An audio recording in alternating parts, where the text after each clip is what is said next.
sent this one planet, which is like Battle World, and he's taken all the heroes. It's literally like what, as a kid, what you would come up in your mind. Like, it's like the heroes versus the villains, winner takes all. You're like, and now you're reading it, you're like, oh man, it's so funny because it's iconic, but it's also freeing too, because it's just fun and it takes you back to like a childhood like state. So reading those has been fun and it has been a blast, and that's been, I think, one of my top reads. And I started reading it late last year, and I've been kind of taking my time through them and just kind of going through and trying to make guesses and theories on what we're going to see in a couple of years in the MCU. So that's been one that I've been going through. Heck yeah, man. And it's one of those that's like, that story ages well. Not every comic run does. Mm-mm. Oh yeah. Like there's some 90s stuff we just won't even bring up right now, but oh, I mean, the 90s in general is just hilarious with like the belts and the muscles and just the unrealistic anatomy. Like, not even like, I get it, superheroes, they got to be a little bit bigger, you know, but like the extra added musculature on every character, like muscles that do not exist. Yeah. And I don't get into the whole politics of everything either, but like the objectification of women is nuts. And I don't think you realize it when you're a kid. Well, no, not when you're a kid, because you're not paying attention to that stuff. You know, you're just reading the superhero story. But the outfits are just like, and I think it was good to see what was recently done. Because like when you had X-Men, the Bryan Singer one, where like Psylocke was, I think that outfit was just ridiculous and silly. Like, it's just silly. And what was recently was done where people were worried about it, and it ended up being really well done. I forgot what character it was. It wasn't. Was it She-Hulk? I don't think so. I don't know. I can't think of it now. But it was someone that, and you were like, when the actual costume came out and they actually did, you're like, good job. Like, it's regular. It's not crazy. It's right. not terrifying and whatever. Like, and the thing that what Age of Apocalypse or X-Men Apocalypse was only what, like 6-7 years ago, maybe. Yeah, and something like that. That outfit was not. I mean, I remember seeing it at the time, and I was like, "This is I feel a little weird about this." Right, like I feel weird reading this. Like, yeah. So yeah, it's crazy. What's your next one? All right, my next one is from Marvel, and it's actually Demon Days by Peach Momoko and Zach Davison. So I know a lot of people probably know Momoko for her cover art, but this was the first thing that Marvel gave her. Basically, here's the reins, do something cool. And so she came up with basically the story of a wandering swordswoman in ancient feudal Japan. And all the villains have been turned into evil spirits and things like that. And so have a lot of the heroes. So instead of, you know, say Venom coming out as a symbiote, he's actually this demon of dark energy. You know, like she's kind of changed the lore behind a lot of the characters and stuff. And what's really, really cool about it is in the back of each issue, every like mythological creature or event or holiday that she like puts into the book, she puts an explanation of in the back of the book so you understand where the context came from. It's super cool, and the whole book is done with her artwork. Zach Davison has basically just helped her write a little bit and translate into English, since of course she's from Japan. Yeah, she's a special one. You know, I think people have really recently got on the Peach train, rightfully so, right? Like, I mean, she at New York Comic Con, her lines were like around. Yeah, and that can be a whole other podcast episode, what she had to deal with during that. That was unfair and insane. But oh yeah. But I just, as far as like, and then how she handled it was amazing as well. Oh, 100%. Yeah. But I will say, like, it just goes to show that like people have really caught on to her and her creativity. And so it's nice to see. Her artwork is amazing. And it's watercolor, which is something you don't see in comic books very often, if ever. You see oil paintings from like Alex Ross. He does a lot of like oils. You see like, you know, of course, a lot of the digital stuff nowadays where you can definitely tell it's been colored on a digital pad or something like that. But her stuff it's just different. Yeah. It's kind of great. What's the next one? I'm gonna let you keep going because I really... You're putting me to shame, so I'm not gonna even Oh, try you're to. good, man. Let's see here. Next one I think is gonna have to be 8 Billion Genies by Charles Soule and Ryan Brown. And that it is as chaotic as the premise makes it sound. Everybody in the world gets a genie and everybody gets one wish, but it can be literally anything. Awesome. And you know, you ever read The Monkey's Paw? You be careful what you wish for because it can affect others around you. Mm-hmm. It's the same deal. Yeah. So I don't want to spoil it too much for everybody, but in the first episode, the bartender in the scene does the smartest wish out of anybody, I think, in the entire series. And he basically wishes for his bar to be a safe zone where no one else's wishes can interfere with anything inside the bar. Oh, wow. So each issue is like 8 minutes after the genies appeared. Then the next issue is like 8 minutes after the genies appeared. And then the next one is, 8 days after the genies appeared. And it keeps going, and the population of genies and humans keeps decreasing. Oh, wow. Yeah. I mean, it's funny, too, because, like, that one got picked up real quick. By Amazon swooped Amazon. that Yeah, up fast. Issue 1 was out. It got optioned like a week later. Mm-hmm. I mean, I will say, like, look, like, we interviewed Charles Soule. And some people say Soule. I think it's Soule, but maybe I'm wrong. I could be wrong, too. I don't know. At NYCC, and he kind of went into exactly what you went into, but it also isn't surprising. Again, we went into Peach's background and how creative and unique and different as she is. Charles the same way. I mean, the guy's, for those that don't know his background, is a lawyer by trade, and I love the fact that it's kind of really up like Nerd Initiative's like alley. He decided he wanted to do this, and for those that don't know, his background. I mean, he obviously did Daredevil. I mean, obviously Matt Murdock. Like it's like he wrote for Daredevil. He also wrote for She-Hulk. So those are like layups for him as a lawyer. But he also obviously did 8 Billion Genies. He did Darth Vader. He did he's done like so much. It's insane. It just keeps going on and on and on and on. But I loved his story of how he said something like 10 to 15 years ago. He said, "This is the career I want to have.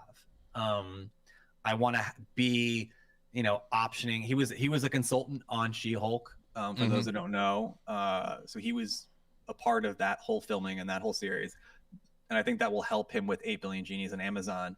Yeah, that definitely gave him some production experience.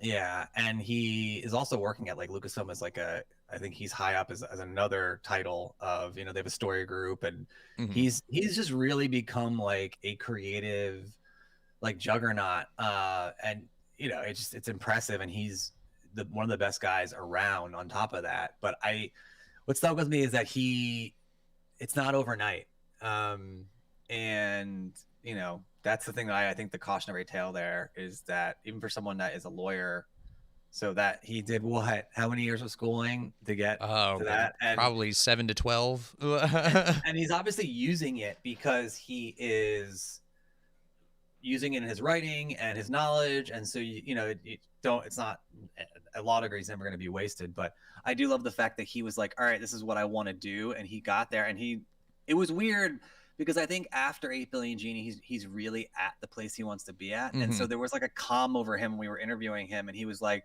yeah, I've reached where I want to be. And I'm sure he'll keep say when I was more. watching that interview, he just looked very content where he was sitting. Like he looked very happy with himself. Like if you look at his I wish we had a photo. We'll pull up at some point in time. If you look at his table at an artist alley, I mean it's just an epic list of characters and titles and things that he's covered, and he really is a fan of all these things. And now he's him and Ryan are like a powerhouse creative duo, so it couldn't happen to two better people. So for sure. Yeah. All right, so I think I got 2 more for my top 5s. Yeah, let's do it. So next one is Not Something Is Killing the Children, but the spinoff House of Slaughter. Okay. So if you remember in the first, spoiler alert, real quick, just to let everybody know, for Something Is Killing the Children, there is a character that shows up to try and talk the main character out of doing what she's doing. like another person from her order or whatever. And basically, this series follows him because he actually dies and something is killing the children in, I think, issue 5. Okay. That's interesting. And it shows you another side of the house, like, you know, how in something is killing the children, each they have different, you know, I guess you could call them departments, and they have different colored scarves, and each different colored scarf has a different mission that they go out and do. They have a different task or whatever. And so these spin-off series are now starting to cover all those different houses and meeting characters within those different groups rather than just following the main character around. Yeah, I love that. I don't really have much to add to it, but I love it. I was say I don't know how much you've read of Something's Killing the Children or anything, but yeah, I mean, people are probably on here. We'll get some comments and be like, "This guy's not up," and as much as JJ on what is he doing on here? But I swear I'm a comics fan, and I've read a ton of comic books, and I know a lot of storylines. Well, and the thing is, like, people say that kind of stuff. It's like, just because you're not reading what's coming out right now doesn't mean you're not a fan of stuff. Mm-hmm. And it doesn't mean you're not willing to read stuff that's coming out right now. It's just you don't know what's coming out. So how do you know what to pick up and read? Well, I will say it's funny, and we'll have to have like more props in the future, like things that we have. Yeah, Diesel like Danson. First episode, you know. Yeah, Diesel Dan sent me some really great stuff, and again, like I think you guys are both so astute in what is good out there that people might know about, might not know about. You know, it's a mixture. And he sent me. He went to, I think it was LA Comic-Con, and he sent me not only a couple of like the exclusives there that I wanted to get, but he also was like, I'm gonna get you a couple of just like random things that I like. And so I appreciated that, and I think I have not checked them out yet, but I need to. And he's like, "Do you want me to go really crazy or crazy?" And I was like, you know, take it easy on me. Well, because that I always tell people when they want to start getting, especially into indie stuff, I always ask them, "What kind of movies do you like?" Yeah. You know, because that's the easiest way to gain somebody's taste in what they're going to want to read, because some people can get shocked by some of the stuff that's in comic books. Like, oh, yeah, it's a very unfiltered art form. Mm-hmm. Well, especially now. And I think, you know, Boom Studios is one of those who is really pushing the envelope in a good way, right? Mm-hmm. And I think, again, it's not just... It's kind of funny to think about how, and I think I saw a Robert Kirkman documentary on this when he was talking about Invincible, and he was talking about Walking Dead, and it's kind of funny to think there was such a long gap before it became popular, but where things were stuck in the old ways, Mm-hmm.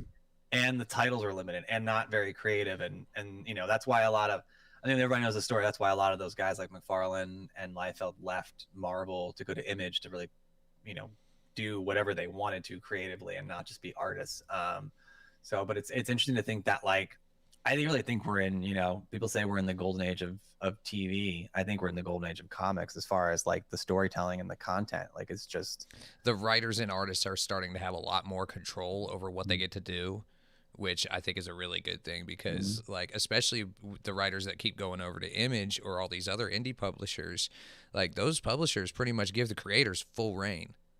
Yeah. As long as they're not screwing up any of the licenses that they've got with these companies. Like, you know, Boom's got Power Rangers, they've got Something is Killing the Children, they've got a bunch of those big titles, so does IDW, but they push these indie creators and writers. Yeah. So, okay. Last one is another indie book, and it is Twig from Scotty Young and Kyle Strom. Ooh. So this one, I was not expecting what it was. The cover is what made me grab it, because I hadn't heard anything about this book yet. And basically, it's this little creature called Twig, and he is going out for his first day on the job as what they call a journeyer. And basically, he's got like this little crystal that he has to get to a certain place at a certain time to keep the world working, basically. And literally everything that can go wrong goes wrong on this first day. Like, he's late for work, his boss yells at him, which his boss is a giant mountain. That's a whole other thing. Like, it very much reminds me of like shows or movies like The Dark Crystal or The Labyrinth. Okay. Where it's got a bunch of weird creatures. The environment's real dark, but the main character is like just a champ through the whole dang thing. Well, I mean, Scotty Young is a different kind of artist and clearly a different kind of um, storyteller. Yeah, because what's funny is Scotty Young is doing some of the cover art, but Kyle Strahm is the main artist on this book, and Scotty's writing. That's awesome. I mean, this is like literally this Spider-Man right here could be like out of a Scotty Young cover. Yeah. I mean, he essentially draws in Funkos. Like it's kind of awesome. And so That's a good way to put it. He draws in Funkos. That was the first thing I noticed, and he's got, I mean, his, for people that are of, I guess, my age, who got into comics before variant covers, right? Those are. That's definitely started in like the late 80s, early 90s. Yeah, I mean, if you consider X-Men 1, right? It had like the 5-cover fold and like these things like that. But the real, I mean, the real like true variant covers were like the